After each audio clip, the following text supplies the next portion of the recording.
بسم الله الرحمن الرحیم. قدرمنو لیدونکو او اوریدونکو ګرانو هیوادوالو سلامونه او احترامات مې ومنئ. نن دریم د می کال 2026 چې د یکشنبې ورځ سره سمون خوري ستاسې په خدمت کې حاضر یم. زما د نن ورځ موضوعات ټول نړیوال دي، بالخصوص د ایران او د امریکې ترمنځ د اوربند او د جنگ او د اسرائیل د ګواښ مسله ده. همدارنګې د امریکا په مذاکراتي ټیم کې بدلون دی او د نور نړیوال واړه او غټ موضوعات دي چې ستاسو حضور ته ضرور وړاندې کوم. هیله ده دا برنامه را سره تر اخره وګورئ. د ایران په پارلمان کې یو بل وړاندې شوی و چې په 28 د مارچ 2026 یعنی دا د دغې نه په کم از کم د یو نیم میاشت مخکې دا وړاندې شوی و. د دې بل وړاندې کوونکی و مالک شریعتي د پارلمان غړی او عنوان د دې بل و د ایران د اتومي حق نه د اصولو د حق نه دفاع لپاره ودرېدل. ایران وایي چې موږ باید په دې بل کې دی وایي چې موږ باید د ان پی ټي نه ووځو، یعنی د هغه قرارداد نه چې دوی باندې نړیوال حدود تعینوي او دوی هغه منلی دی چې دا ان پی ټي چې نان پروفریشن ټریټي ورته وایي، یعنی د عدم توسعې د اتوم کله کوم یو مملکت چې دا امضا کړي هغه د نړیوالو قوانینو تر سیوري لاندې راځي، په هغې باندې بیا ملک برید نه کوي. اما تاسو وکتل چې د دې قرارداد باوجود چې ایران د دې قرارداد هم احترام کړی دی، هم یې نه تجاوز نه دی کړی او دوی پې باندې برید وکړه. نو اوس دوی دا خبره کوي چې دغه قرارداد څه معنا لري چې موږ دا امضا کړی دی بیا هم په موږ باندې برید کیږي. موږ د دې نه ختم نه ده کړی. دې هیئت راځي زموږ اتومي دستګاهګانې ګوري، غنا د یورانیم موږ تر محدوده ساحې پورې ساتلې وه. د 2015 قرارداد وشو، هغه قرارداد کې موږ دوی سره 3.7% ومنل، اما د هغې باوجود په موږ باندې برید وشو. بیا د دې ان پی ټي د معاهدې نه تجاوز وشو او دوی په موږ باندې هغه معاهده بنده کړله او بیرته تحریمات را باندې شروع کړل، تعزیرات را باندې شروع کړل، ځکه 2015 کې معاهده وشوه، 2014 کې ډونالد ټرمپ راغی، په 2013 کې دا معاهده بیرته ختمه کړله. نو ایران وایي چې موږ د دې معاهدې ته پابند وو، دوی ورته پابند نه وو. موږ د دې نه ونه وتلو، دوی د ده نه ووتل او په موږ باندې برید وکړه. نو زموږ څه ضرورت لرو چې موږ داسې یو معاهده کې اوسو چې زمونږ د هغه فواید مونږ ته نه رسیږي، ځکه چې دا معاهده چا کړي هغه باندې برید نه کیږي، ځکه هغه نړیوال قوانینو ته اطاعت کړی او نړیوال قوانین دا ورته وایي چې دا یورانیم غني کولی شي او اجازه لري، اما امریکا هغه حق ته نه اخلي او بیا برخلاف د دې معاهدې برید هم پې باندې کوي. نو دوی وایي چې مونږ دې نقطې ته رسېدلي یاستو چې مونږ باید دغه معاهده ان پی ټي باید ختمه کړو او د دې نه ووځو. او په همدارنګې د آی ای نه چې د نړیوال اتومي انرژي اداره ده، د دې هیئت هم باید د ایران نه ممنوع شي، ځکه دا جاسوسان دي، اسرائیل او امریکا ته جاسوسي کوي، زموږ د اتومي رازونه هلته وړي هغوی ته ورکوي، سره دې چې دوی دا کار خلاف د قانون کوي، دوی باید دا ونه کړي، خپل ادارې ته راپور ورکړي او هغه اداره باید د نړیوالو قوانینو دننه دا کار وکړي. په دې اساس باندې په پارلمان کې دا خبره اوچته شوې ده چې دا په دې باندې چون دغه بل په 28 د مارچ باندې وړاندې شوی او پس له هغې نه دوی په دې باندې د کمیټو ته لېږلی، ځکه پارلمان کمیټې لري، هغه کمیټو په دې باندې غور شروع کړی دی. اوس هم په پارلمان کې په دې باندې خبرې روانې دي او همدارنګې ابراهیم رضایي چې هغه هم د ایران د نظامی رهبرانو یو مهم وګړی دی، هغه هم دا ویلی دی چې په ان پی ټي کې پاتې کېدل بې معنا دي او څومره زر چې موږ وشو کولی له دې نه ووځو دا بهتره ده. دا د یو فشار آله ده، د ایران په مقابل کې ترې نه کار اخیستل کېږي، اما خپله دوی د قرارداد ته احترام نه لري او زموږ په خلاف د ده نه غلط استفاده کېږي. بنان د ان پی ټي د 10مې مادې تر په رڼا کې، ځکه 4 او 5 ماده ایران ته حق ورکوي چې یورانیم جوړ کړي، دی هغه حق ترې نه اخلي. نو دوی وایي چې 4 او 5 مادې چې موږ ته حق راکړی هغه رانه اخلي. نو 10مه ماده دا وایي چې یو مملکت ته هغه ګوري چې د حق د وهل کیږي او د هغه حق چې نړیوال د نه ورکول کی د کولای شي چې درخواستي ورکړي چې د ان پی ټي نه وځي 3 میاشتې میعاد لري دا 3 میاشتې پس خود به خود د ان پی ټي نه وځي او ان پی ټي نه ازادي دغه کار کوریا شمالي کړو ان پی ټي کې وو ان پی ټي ورسره چې امریکا او د ورسره لوبي شروع کړي هغه ان پی ټي نه وته بم اتم خپل جوړ کړي اعلان وکړ چې موږ بم اتم ترلاسه کړی دی اوس چې سکه لاس خلاص دغه غربي نړۍ دغه خبيثه نړۍ چې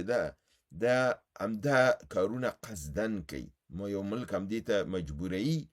چې هغه داسې یو اقدام وکړي چې هغه نه غواړي وکړي دوی اوس ایران هم دې ته مجبوري چې کدی د اتم نوم جوړو وسی جوړ کی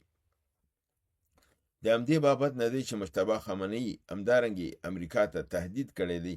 که چېرته په ایران باندې برید وشي موږ به دې ته مجبور شو چې خپل اتومي صلاحیت ترلاسه کړو او په تاسو یې استعمال کړو یعنی اوس د مجتبی خامنه‌ای په فکر کې دا خبر راغلی ده چې دغه فتوا چې مخکنی و دا باید واخیستل شي او د اجازه ورکړ شي ترڅو دا بم اتم جوړ شي او د دنه په د ایران په دفاع کې استفاده وشي همدارنګه امریکا خپل په د مذاکراتي ټیم کې چې په خوا کوشنر او وټکاف پکې وو او دواړه يهودانو تلابي کوله 13 اونۍ دا تصمیم نیولو چې اسلام آباد ته ایران حاضر د مذاکراتو ته شي نو دا دوه کسبه نه لیږي دوی به مارکو روبیو وزیر د بهرنیو چارو وزیر او همدارنګه جی ډي وینس مرستیال مشر به دا به سره ځي کله چې ایران انکار وکړ وس ډونالد ټرمپ یو ځلې بیا د دغه هیئت کې کوشنر او وټکاف سره یو بل يهودي هم اضافه کړی دی د دې يهودي نوم دی نیک سټیوارت دا نیک سټیوارت چې دی د فاونډیشن فار ډیفنس اف ډیموکراسي د دیموکراسي د دفاع د بنیاد نه التکار کوي په نامه د اف ډي ډي اکشن ګروپ د ګروپ کې اضافه کړی دا سرسخت د ایران مخالف دی او د اسرائیل طرفدار دی دی په دې مذاکراتو کې اضافه کړ او وایي چې پس دې مذاکراتو کې به دا نیک سټیوارت به هم ګډون کوي او دا به په ایران باندې یعنی یو بل فشار هم د اضافه کوي در حال چې ایران د دې فشارونو نه په یاره کې نه دی ځکه چې هغه حاضر دي چې خپل د خاور نه په هر قیمت سره دفاع وکړي همدارنګه ایران خبرداري ورکړې دی چې چیرې امریکا او اسرائیل برید وکړي نو اسرائیل کویت امارات متحده او بحرین به د زمونږ د لومړي اهدافو لاندې به او دا دی به د په حساب دارنګي ضربه وخوري او داسې وال به وخوري چې د مخکې تصور هم نه وی کړی او همدارنګي امریکا اعلان کړی دی چې 8.6 میلیارډ ډالرو نوې اسلحې به دغه کویت امارات متحده عربي بحرین او اسرائیل ته ورکوي ترڅو چې دوی د ایران په مقابل کې په حساب خپل قوت بیرته ترلاسه کړي مګر هم آیا دغه چې اسلحه دوی ورکوي او دغه وعده چې دوی کوي دغه دوی ورکولی شي نه پټرایټ لري چې ورته ورکړي نه تات لري چې ورکړي نه کروز لري چې ورکړي نو دوی څه ورکوي او که دا وعده په دې اساسي چې موږ دا تات وعده وکړه درکوو او کله چې دا تولید شي نو د تولید لپاره د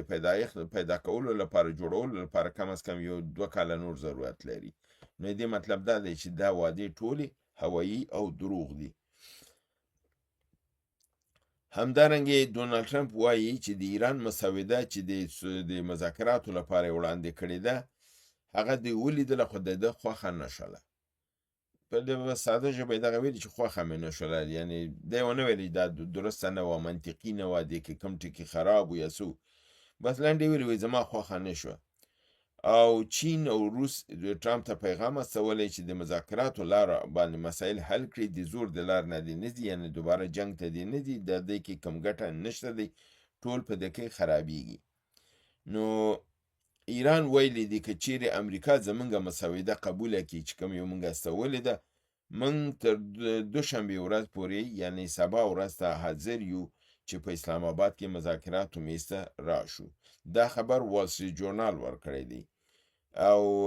وال ستریټ جورنال هم دا وایي چې ممکنه ده د دوشنبه په ورځ د ایران او د امریکا ترمنځ په اسلام آباد کې ناسته وشي دا دوی خبر ورکړی دی همدارنګه امریکا وایي چې د جرمني نه خپل 15000 قواوې وباسي او همدارنګه ایټالیا نه به هم خپل قوه وباسي، ځکه چې هغه هم د امریکا سره مخالفت ښکاره کړی په دې محاصره د تنګي هرمز کې، او اسپانیې هم ښکاره کړی دی. خو خبره دا ده چې 15,000 وباسي، هلته خو 15,000 قواې ده د امریکا اوس، نو 15,000 چې وباسي 10,000 نور خو به وي، او دا 15,000 هم اوس نه وباسي، په کال 2 کاله بعد یې وباسي. نو د دې معنا دا ده چې داسې یو هوایي ډزه ده چې دی کوي. بل خبر دا دی چې د هندوستان د نفتو وړلو نفتکشه کشتۍ چې ده، دا لویترینه کشتۍ یې د تنګي هرمز نه تیره شوله، یعنی د امریکا هغه محاصره یې ماته کړله، او LNG د قطر نه واخیستل او بیرته د تنګي هرمز نه تیره شوله او خپل ملک خواته لاړله، چې دا خپله د امریکا د محاصرې د ماتولو لپاره یو غټ ثبوت دی. ایران دغه وړاندیز کړی دی چې راځئ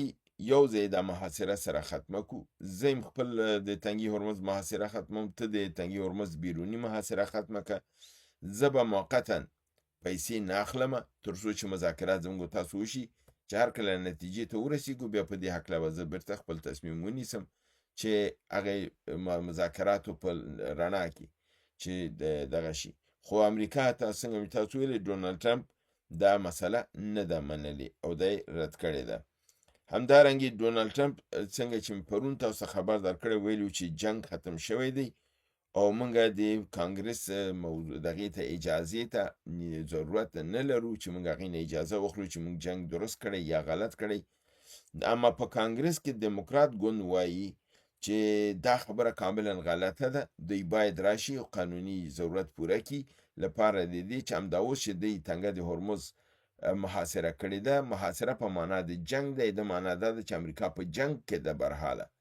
هلته ټول د ایران محاصره یې کړې ده، تنګه هرمز محاصره ده، ملکونه په مقابل کې ولاړ دي، نو دې مطلب دا دی چې جنگ ادامه لري. نو کله چې ډونالډ ټرمپ وایي چې جنگ ختم دی، نو محاصره ولې نه ده ختمه؟ او که محاصره روانه نو دا باید راشي او د دغې نه اجازه واخلي د کانګرس نه. همدارنګې یو ژورنالیست د ډونالډ ټرمپ نه پوښتنه وکړه چې پاکستان خپل لاره ایران ته خلاصه کړې ده. د کوم خبر چې ما پرون تاسو درکړی و چې ایران د تفتان د لارې نه به ایران چین ته پټرول استوي، او همدارنګې چین به د تفتان د لارې نه ایران ته میزایلونه او اسلحه به ورکوي. او ما تاسو دا خبر هم کړی وه چې تیاري هم ورکړي ایران ته، نو که چېرته دا د امریکا اجازې نه بغیري دا به ډېر لوی قیمت پاکستان ادا کړي، او که چېرته د امریکې په اجازه نو بیا دا یو غټه لوبه ده د ایران سره چې پاکستان یې کوي، نو بیا به